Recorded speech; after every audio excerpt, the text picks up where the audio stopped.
सूरदास जी ने एक जगह कही है कि जो सुख हो तो गोपाल ही गाए।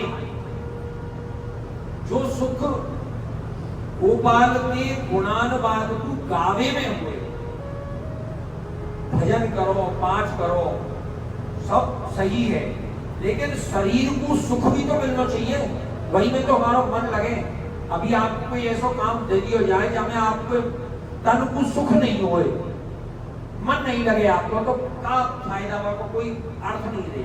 तो सूरदास जी कहे जो सुख हो तो गोपाल ही गाए, सो न हो तो जप तप व्रत संयम कोटि के तीरथ आए। जप में, तप में, व्रत में, संयम में और कोटि के करोड़ों करोड़ों तीर्थन के ढाबे में भी और सब चीज भली मिले और वो सुख नहीं मिले। सूरदास जी सुख पे जोड़ रहे हैं, जब तप व्रत संयम कोटि के तीरथ लाए। अब बात आ रही है कि कैसे गाएं। गदगद गिरा, गिरा कहे वाणी पे, हमारी वाणी जो है वो गदगद है जाने चाहिए। और गदगद कब हो वाणी? जब ठाकुर जी की लीलान को भाव हमारे अंदर प्रवेश करे, तब वाणी गदगद हो।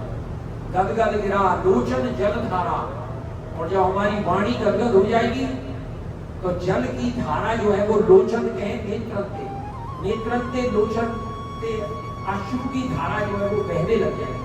गदगद गिरा लोचन जल धारा, प्रेम पुलक तन छाए। और ऐसी स्थिति आ जाएगी कि हमारे तन में प्रेम की पुलकावली जो है ना वो व्याप्त हो जाएगी। और पुलकावली काहे के कहें? हमारे जो रोम है ना, ये रोम जो त्वचा के ऊपर जो रोम है, आपने देखो लोगों कई बार जब भाव हमारे अंदर आवे तो हमारे रोम जो है, रोए जो है, ये खड़े होते हैं, रोमांच जाते नहीं, रोमांच यही नहीं। तो प्रेम पुलक तन छाए।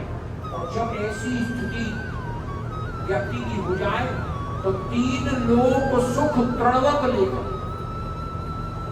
तीनों लोगन के सुख को तृण के तिनका के समान समझे।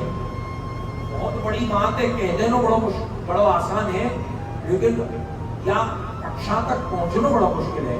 कि तीन लोग सुख तृणवत लेकर तिनका के समान समझे। कौन? नंद नंदन उर आए, जाके हृदय में नंद नंदन को पास हो जाए, अब तीनों लोगों को सुख भी तिनका के समान।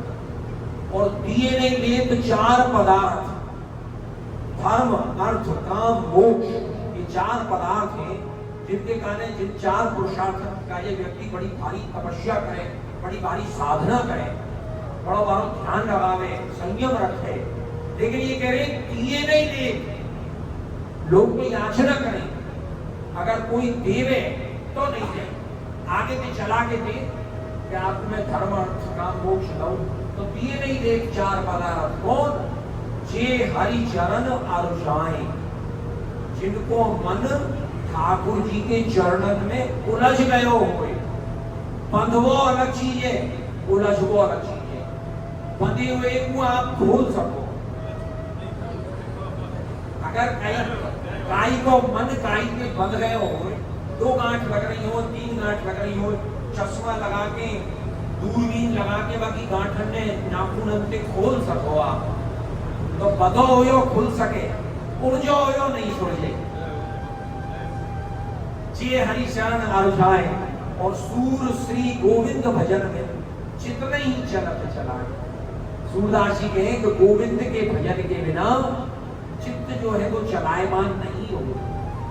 तो हमारे अंदर सबसे बड़ी बात जो मैं सब जगह कहूँ, कई बार मैं यहाँ भी कह रहा हूँ कि हमको ठाकुर जी के पदन को गायबे को अभ्यास जरूर करना